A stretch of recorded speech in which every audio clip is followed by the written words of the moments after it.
سرکار دو عالم صلی اللہ علیہ وسلم کی حیات مبارکہ میں کیا صرف نماز ہی تھی؟ بتائیں، زور دے رہے ہیں ہم نماز پڑھو پڑھو، نماز بہت ضروری ہے، جو چھوڑے گا مار پڑے گی، میرے رب نے اس کو چھوڑنا نہیں، بخشنا نہیں ہے۔ لیکن محبوب کریم صلی اللہ علیہ وسلم کی حیات مبارکہ کے اندر صرف ایک نماز ہی تھی جس کو ہم سرکار دو عالم وسلم کی طرح پڑھنا ہے۔ کیا میرے محبوب کی باقی زندگی کچھ نہیں ہے؟ بتائیں نا، کیا ہمارے محبوب کی زندگی، ہم لجپال کی زندگی، ہمارے لجپال آقا کی زندگی باقی کچھ نہیں ہے؟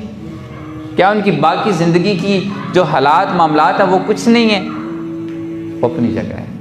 اور سنو، محبوب کریم صلی اللہ علیہ وسلم ارشاد فرمایا تم میں سے بہترین وہ ہے، تم میں سے بہترین وہ ہے جو اپنے اہل و عیال کے ساتھ بہترین ہے۔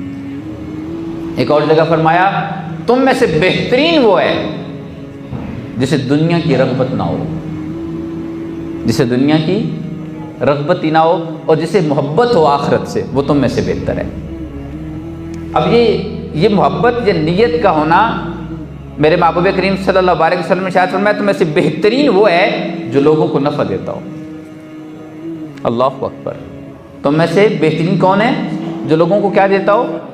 بتائیں، اپنی زندگی اپنے دلوں پہ ہاتھ رکھے، اپنے اندر محاسبہ کریں، ہم سے کتنے لوگ راضی ہیں؟ ہم سے تو ہمارے اپنے نہیں راضی۔ ہم نے تو آج تک اپنوں کو راضی کرنے کے لیے گھاٹے کا سودا نہیں کرنا، ہم نہیں کرتے۔ ہم کہتے ہیں ہم کیوں گھاٹے کا سودا کریں؟ ایسا ہے یا نہیں ہے؟ حقیقت ہے نا؟ لیکن کچھ سودے اس ذات کے لیے بھی ہوتے ہیں۔ آؤ حدیث پاک سے سنتے ہیں۔ محبوب کریم صلی اللہ علیہ وسلم کی زندگی کائنات میں آپ سے بڑھ کے بھی کوئی ہے؟ 13 سال قریش والوں نے محبوب کے ساتھ اور محبوب کے رفقا کے ساتھ زیادتی کی۔ 13 سال، 3 سال شیب ابی طالب گھاٹی کے اندر بھوکا پیاسا رکھا۔ اتنا ظلم، 13 سال ظلم کیا۔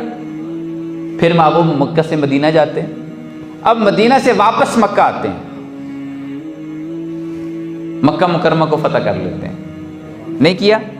مجھے بتائیں، جب ایک بندہ اپنی قوت سے واپس آئے اور جس کو 13 سال خوار کیا گیا ہو، 13 سال ان کو اذیت دی گئی ہو، اب جو واپس پلٹے اور پھر وہ فتح کے ساتھ پلٹے، بتاؤ پھر اس کی کیفیت کیا ہوتی ہوگی؟ بدلہ تو بنتا ہے نا یا نہیں بنتا؟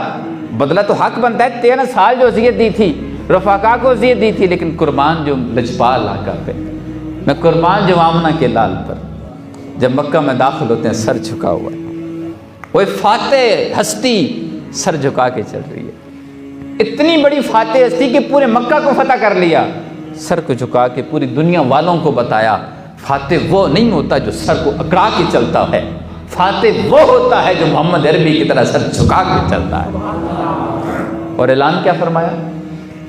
آج قریش والے ڈر رہے تھے کہ اب بدلہ لیا جائے گا، اب بدلہ لیا جائے گا، اب چھوڑا نہیں جائے گا۔ ہم نے بڑی اذیتیں دی ہیں، لیکن آج محبوب کی ذات، آج مسلمانوں کے جو نبی ہیں، آج وہ پچھلا بدلہ لیں گے۔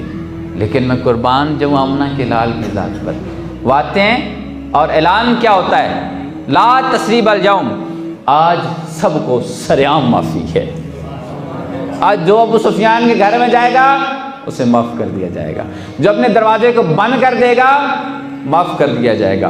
میں قربان جاؤں جن لوگوں نے محبوب کو اذیتیں دی، محبوب ان کے نام لے کے ان کو معاف فرما رہے ہیں۔ اتنی بڑی ہستی، اتنی بڑی طاقت، میں قربان جاؤں پھر بھی اتنی معافی سریعام۔ اور ہمیں کوئی ایک گالی دے، ہم بدلے میں ان کی تسلی نہ کر لیں، تو مجھے بتائیں ہمارا ایمان اور پھر ان کا ایمان